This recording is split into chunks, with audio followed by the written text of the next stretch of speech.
Selamat datang di Puskesmas Drata. Mams, selamat atas kehamilannya. Saat ini, Anda sedang berada di media edukasi elektronik Puskesmas Drata. Di sini kita akan berbagi informasi tentang kehamilan, persalinan, bayi baru lahir, serta nifas. Pertama, kita akan belajar filosofi gizi dan masa kehamilan. Mengapa 1000 hari pertama kehidupan begitu krusial? Apa yang ibu konsumsi saat ini adalah blok pembangun bagi tumbuh kembang janin. Masa ini menentukan kesehatan jangka panjang mereka. Nutrisi yang tepat memastikan bayi lahir sehat, cerdas, dan yang terpenting terhindar dari risiko stunting. Prioritaskan kepadatan gizi. Prinsip makan saat hamil bukan berarti meningkatkan jumlah porsi secara berlebih ya, melainkan meningkatkan kualitas nutrisi dan kepadatan gizi harian. Tubuh ibu membutuhkan kombinasi seimbang antara makronutrien dan mikronutrien. Berikut ini adalah manfaat zat gizi bagi janin dan ibu berdasarkan sumber makanan. Panduan praktis isi piringku. Sepertiga makanan pokok yang merupakan sumber karbohidrat seperti nasi, jagung, ubi, atau kentang. Sepertiga sayuran, pilih yang bervariasi untuk pasokan vitamin dan mencegah sembelit. 1/6 lauk pauk, utamakan protein hewani, misal 1 potong ikan dan 1 butir telur. 1/6 buah-buahan yang merupakan sumber vitamin C untuk membantu penyerapan zat besi.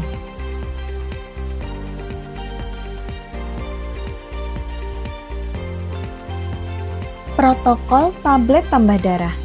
Kementerian Kesehatan merekomendasikan 90 tablet minimal dikonsumsi selama masa kehamilan. Minum malam hari sebelum tidur untuk meminimalkan rasa mual. Gunakan air putih atau air jeruk. Jangan diminum dengan teh atau kopi. Minum air putih 10-12 gelas sehari untuk sirkulasi janin dan air ketuban. Kurangi mengonsumsi gula, garam, dan lemak. Hal ini penting untuk mencegah diabetes gestasional dan preeklamsia. Berikut tanda-tanda pasti persalinan. Pertama, kontraksi yang teratur dan semakin kuat.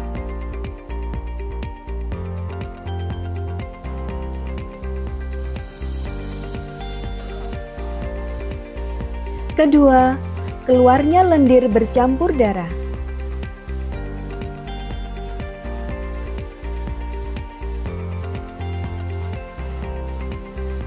Dan yang ketiga adalah pecahnya air ketuban. Berikut ini adalah yang harus disiapkan menjelang persalinan di Puskesmas Drata. Perlengkapan ibu terdiri dari baju ganti, celana dalam yang longgar, kain jarik, pembalut malam, perlengkapan mandi. Perlengkapan bayi terdiri dari baju ganti bayi, topi, bedong, pampers, perlengkapan mandi. Di ruang bersalin Puskesmas Drata terdapat inovasi permen sugus. Permen sugus artinya adalah persalinan di Puskesmas mendapatkan 3 surat sekaligus yang terdiri dari akta kelahiran, kartu keluarga, dan kartu identitas anak. Inovasi ini sebagai kelanjutan dari program Dukcapil yang berupaya memberikan kemudahan dalam pembuatan dokumen kependudukan. Persyaratan administrasi untuk mengikuti inovasi ini adalah: pertama, KTP suami istri, kedua, KK asli, ketiga, legarisir buku nikah, keempat, fotokopi buku nikah orang tua atau pasien jika kakak masih bergabung dengan orang tua. Selanjutnya, KTP 2 orang saksi, dan terakhir adalah materai 10.000 sebanyak 2 lembar.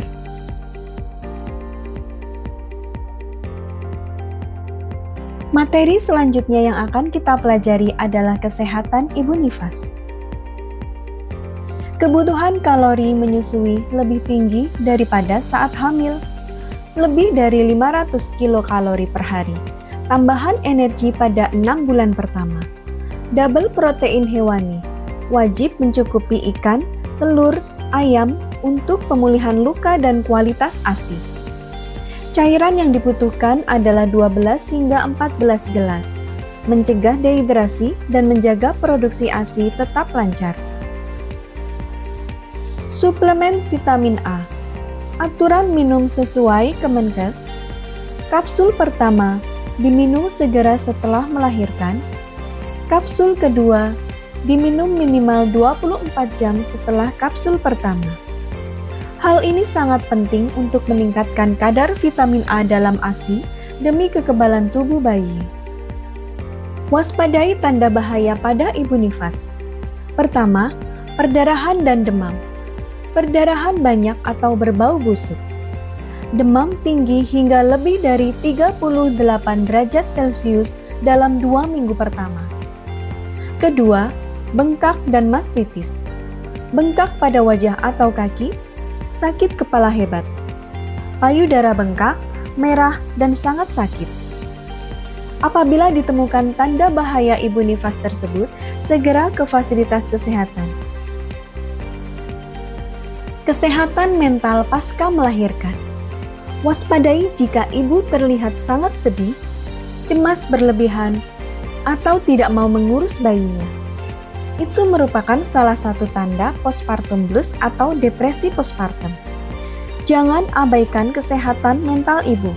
Dukungan keluarga sangat krusial dalam masa pemulihan ini. Saat ini, kita sampai pada tema kesehatan bayi baru lahir. Ibu dianjurkan untuk menyusui bayi hingga usia 6 bulan tanpa tambahan makanan atau minuman lain. Frekuensi menyusui bayi adalah minimal setiap 2-3 jam sekali. Berikut ini adalah panduan perawatan bayi di rumah.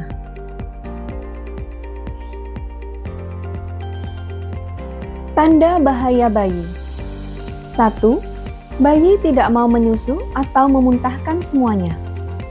2. Nafas sangat cepat, yaitu lebih dari 60 kali per menit atau sangat lambat. 3. Tubuh terasa sangat dingin atau demam tinggi. 4. Bayi kejang atau bergerak hanya jika dirangsang. 5. Tarikan dinding dada ke dalam saat bernafas atau merintih. 6. Kulit bayi terlihat kuning yang muncul dalam 24 jam pertama.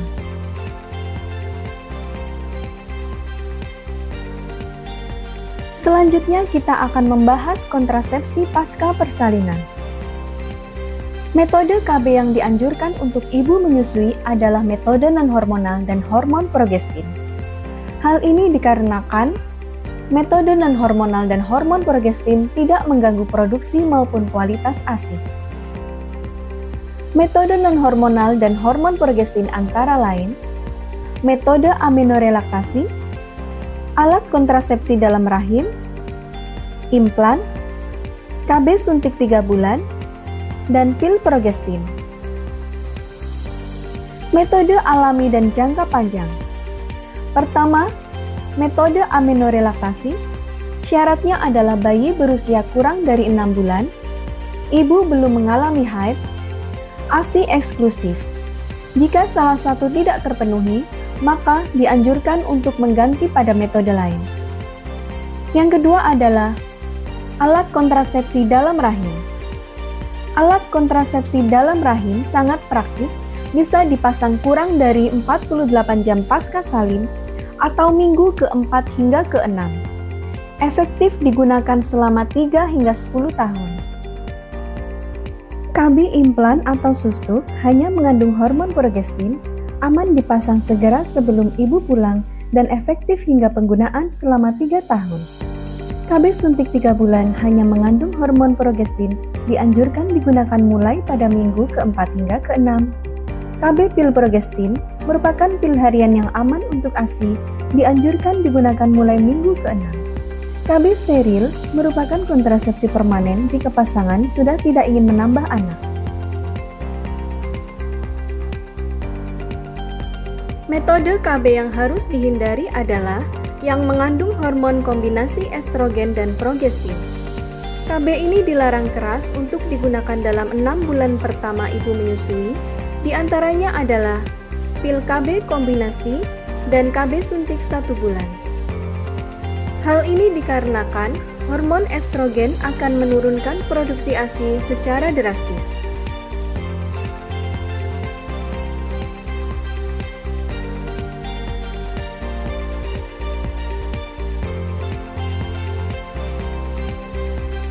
Mari wujudkan generasi sehat dan cerdas melalui 1000 HPK.